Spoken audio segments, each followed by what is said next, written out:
World leaders, sports heroes, and movie stars don't go anywhere without one, a bodyguard. In a WDRB special assignment, David Scott joins us now with how one Louisville man has made a career out of protecting them all, including Louisville's own Jennifer Lawrence. Yes, indeed, Elizabeth and Gilbert. His name is Greg Gitcher, and he's a man who some of the world's most recognizable people have trusted with their lives. In particular, we wanted to focus on Mayor Fisher announces a plan to boost the bourbon industry in a packed Brown Hotel lobby. But several feet away, far from the cameras, is a man who's almost unnoticeable, whose name you've probably never heard. But in a second, he could become the most important man in the room. He's Greg Gitcher, the mayor's bodyguard, and it's a job he didn't ask for. Fisher asked for him. I was working security at PGA, and I ran into him. And he, you know how he is, he kind of said, you know, you need to work for me some. That's because the mayor knew about Gitcher's resume, which is, to say the least, impressive.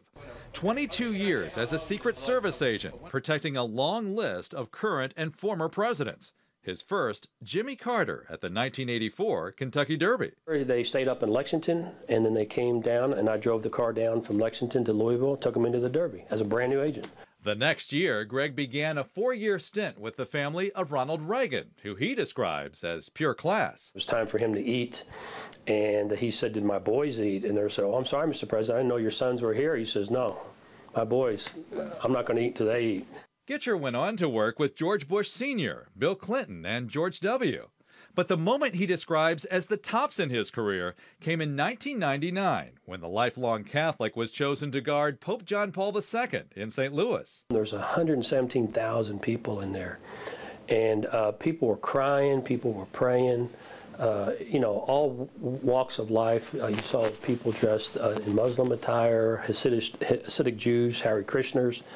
There's something about that man that people were just drawn to him. And before the Pope returned to Rome, Greg stopped being a bodyguard for a brief moment and kissed the Pontiff's ring.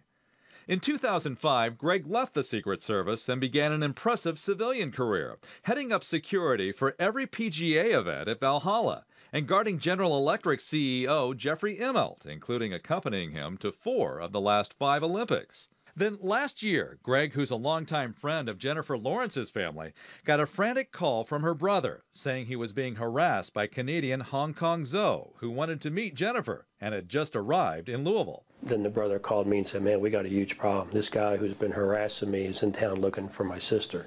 The man was arrested. He never got close to Lawrence's family. But the experience prompted Jennifer to ask Greg to accompany her whenever she's in Louisville. One of those moments came last Christmas when Jennifer visited cancer and ICU patients at Kosser Children's Hospital. And she was just spending a tremendous amount of time with each child.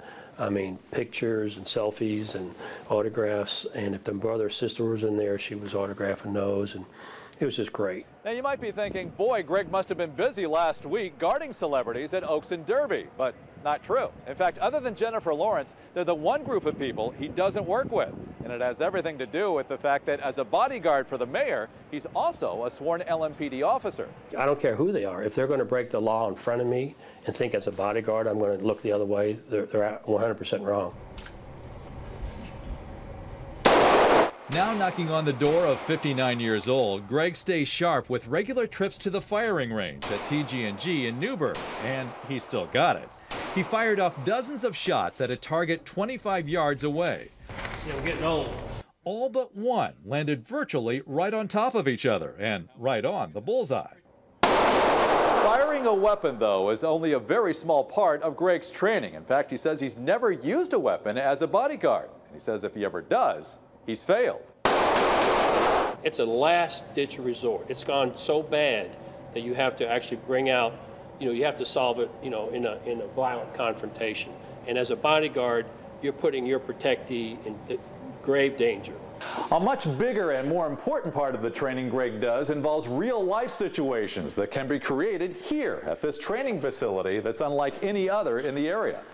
Greg's now going to give us a taste of what he does in a threatening kind of situation. I'm what's called the protectee, who you're protecting. Right. There's a threat coming from that door. What do?